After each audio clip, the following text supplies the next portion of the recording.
Hello everyone, welcome to a new episode.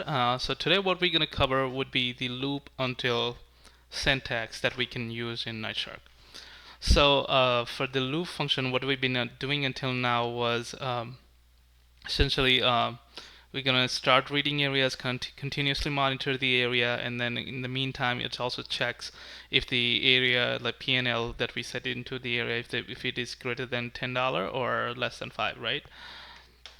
So this logic here, what it's doing is, like I said before, it's constantly monitoring. At the meantime, it is also checking.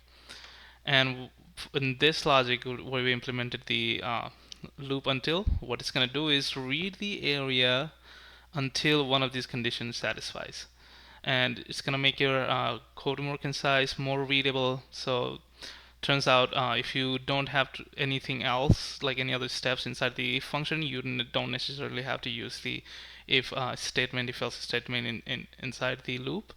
And in those cases, we can definitely use the loop until function. So I'm gonna, just like previous video, we're gonna rewrite this function. And here you can see, so this is going to be the rewrite. So to keep up with the new things that we're learning, right? So I created a new function that we learned about in the previous episode. And essentially the new function is the profit and loss. And what it's going to do is going to return whether or these conditions turns out to be true or false. And so even if you see it here, right? So the keys comparators, these what this essentially does is like it returns whether one of these conditions are true or not. If one of these conditions are true, it's going to become true. So what's going to happen here is it's going to continuously read area until there is a profit and loss that we desire to see here. And then obviously you can go back to the code and change this metrics if you feel like the downside cushion is like too much tight, and we can definitely increase that to like $8 or something if you're seeing more losses during your test of your trading strategies.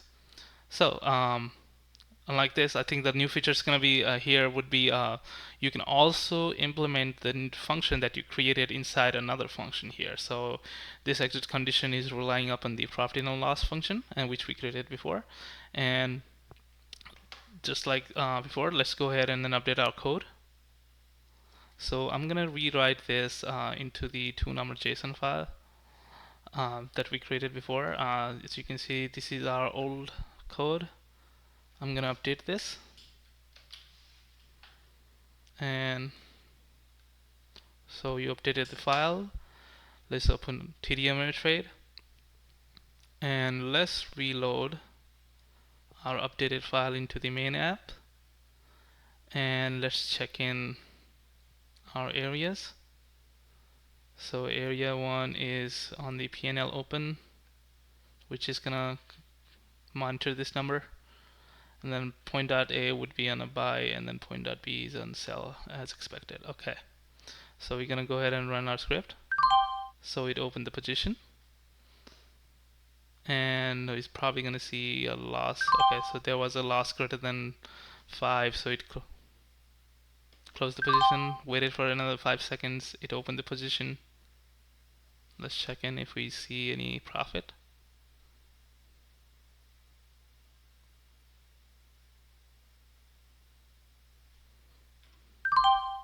So there's another $5 loss.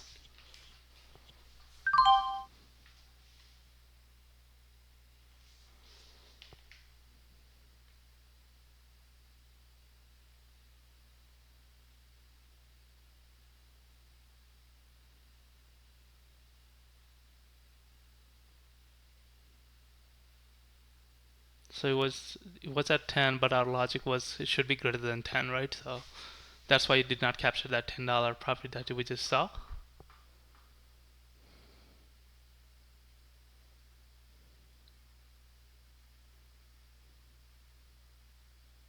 So as you can see, it captured the $11 profit here as well, which was greater than 10. So this is how you can work around this, and then also you can definitely change those metrics of 5 and 10 based on your position size. Um, so yeah, that would be it. So in this lesson we learned about the how we can use the loop until syntax. If you have any questions, comment down below. I'll try my best to get back to your question and so forth. Thank you so much. Bye.